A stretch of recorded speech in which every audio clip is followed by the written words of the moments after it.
ओम नमः शिवाय। 5 रुपये के सिक्के से करोड़पति बन सकते हैं आप। इस उपाय को एक बार कर लीजिए तो ज़िंदगी भर आपको पैसे से कभी भी तंगी नहीं आएगी, कभी भी पैसा ख़त्म नहीं होगा आपके पास से। कितना भी खर्च कर लीजिए, सिर्फ़ और सिर्फ जो उपाय हम बताएंगे, इस उपाय को करेंगे कैसे ये हम पूरा विस्तार के साथ बताएंगे। तो वीडियो को शुरू करते हैं। सबसे पहले आपने एक 5 रुपये का सिक्का लेना है। सिक्का आपने वो लेना है, सिक्का नया भी हो सकता है, पुराना भी हो सकता है, उनसे कोई लेना देना नहीं है। सिक्का आपने 5 रुपये का वो लेना है जिस सिक्के के ऊपर माता की तस्वीर होती है, वो सिक्का लेना है। आपने 10 रुपये का सिक्का भी देखा होगा जिसके ऊपर माता की तस्वीर होती है, और 5 रुपये का सिक्का भी आपने देखा होगा जिसके ऊपर माता की तस्वीर होती है। उस सिक्के को लेकर आपने गंगा जल से एक बार शुद्ध कर लेना है। उसके बाद आपका पति सोने लगे तो आपने उसके तकिए के नीचे रख देना है। पता नहीं चलना चाहिए आपके पति को कि आपने उसके तकिए के नीचे एक सिक्का रखा हुआ है। तो आपने पर्दे से छुपके से आपने 5 रुपये का सिक्का अपने पति के तकिए के नीचे रख देना है, और सुबह उस सिक्के को आपने बाहर निकाल कर एक दीपक जलाएंगे, और दीपक में रुई की बाती डालकर सरसों का तेल डालिए, जहाँ देसी घी भी डाल सकते हैं। तो एक आपने जोत जलानी है, माँ लक्ष्मी देवी की आपने जोत जलानी है, और उस सिक्के के ऊपर थोड़ा सा सिंदूर लगाएंगे और उस सिक्के को दीपक के अंदर रख देंगे। जब जोत जलेगी तो आपने सिक्के को दीपक में डाल देना है, ठीक है। शाम तक अब जोत शांत हो जाएगी, कम हो जाएगी, तो आपने उस सिक्के को बाहर निकालना है और अपने पति के पर्स में रख देना है। और उसके बाद धन की इतनी बरखा होगी कि धन कितना भी खर्च कर लीजिए, धन आपसे कभी भी ख़त्म नहीं होगा। अब बताते हैं नंबर 2 वाला उपाय। 5 रुपये वाला माता का सिक्का लेंगे, वहीं उनके ऊपर थोड़ा सा आपने तिलक लगाना है। तो तिलक आपने लगाना है, सिंदूर का तिलक लगाएंगे। एक लौंग लेना है, लौंग आपका अच्छा होना चाहिए, साफ़ सुथरा होना चाहिए, और लौंग की जो पंखुड़ियाँ होती है वो पंखुड़ियाँ भी टूटी फूटी पंखुड़ियाँ नहीं होनी चाहिए, और लौंग भी आपका टूटा फूटा नहीं होना चाहिए, पूरा साबुत लौंग होना चाहिए। एक आप साबुत लौंग लेंगे और एक आपने माता का सिक्का लेना है, और सिक्के के ऊपर आपने थोड़ा सा तिलक लगाना है, और तिलक आपने सिंदूर का लगाना है। जब आपने इस सभी कार्य को कर लिया, जिस बार भी आप जोत जलाते हैं, मंगलवार जलाते हैं, सोमवार जलाते हैं, जोत आपकी किसी भी देवी देवता की हो सकती है, उनसे कोई बात नहीं है। सिर्फ़ और सिर्फ आपने उपाय करना है। दीपक किसी भी देवता का जलाते हैं वो बात अलग है।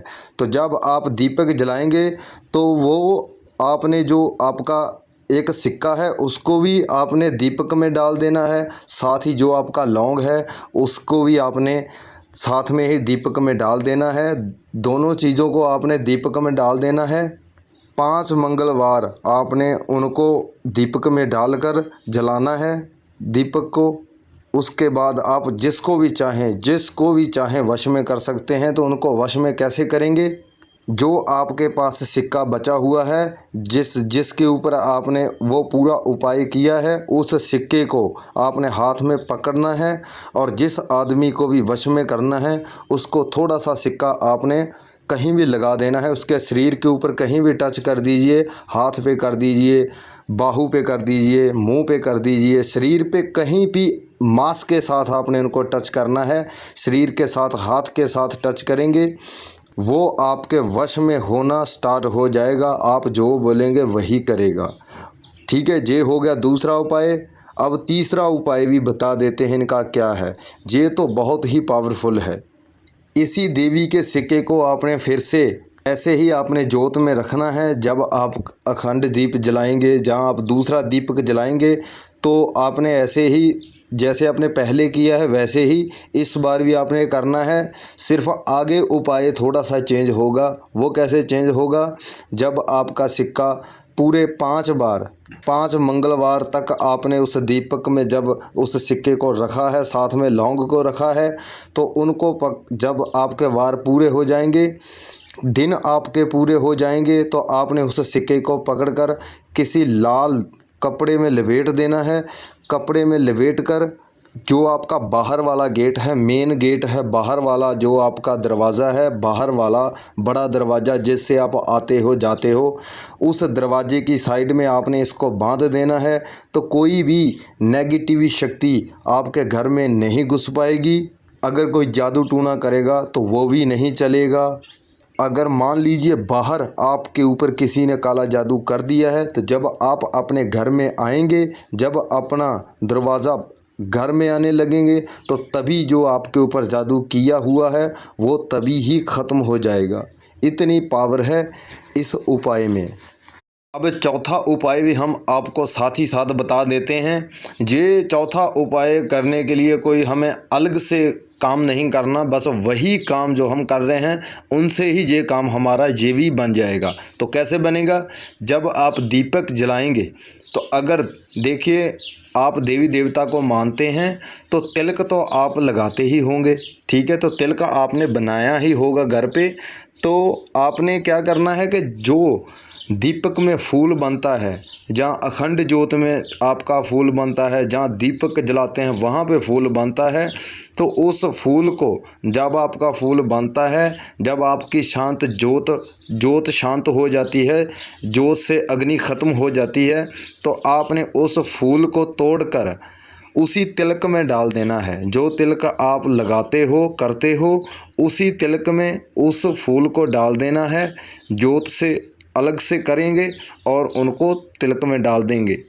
तिलक में जब डालेंगे तो वही आप जब तिलक लगाकर बाहर जाएंगे तो जो भी आपका कार्य नहीं बनता, अगर इस तिलक को लगा कर जाएंगे तो वो काम आपका बनेगा ही बनेगा, 100% बनेगा। और इसी तिलक के ज़रिए आप वशीकरण भी कर सकते हैं। अगर किसी से आप काम निकलवाना चाहते हैं तो आप इसी तिलक को लगाकर जाएंगे उसके सामने। अगर उसने एक बार आपके तिलक को देख लिया तो उसके बाद आप जैसा बोलेंगे वैसा ही वो करेगा। जिस आदमी के पास जाएंगे वो आपको ना नहीं करेगा, हाँ ही करेगा। जो आप काम करवाना चाहते हैं वो काम आपका करके देगा। अगर वो आपका पैसा नहीं देता तो आपको पैसा भी मिलेगा। इतनी पावर है इस दीपक के फूल में। अगर किसी मेरे भाई को किसी बात का नहीं पता चलता तो वो हमें कमेंट सेक्शन में मैसेज करके पूछ सकता है, हम उसे ज़रूर जवाब देंगे। और लाइक शेयर सब्सक्राइब करना मत भूलिए, बाद में आप भूल जाते हो तो प्लीज़ अभी कीजिए। ये जितने भी हमने आपको उपाय बताए हैं ये सभी उपाय कारगर किए हुए हैं, तो ये 100% काम करते हैं। आपने अच्छी नीयत के साथ इनको करना है तो ये सभी कार्य आपके कारगर होगे ही होगे, संपन्न होगे सभी काम आपके। अब हमें इजाज़त दीजिए। ओम नमः शिवाय।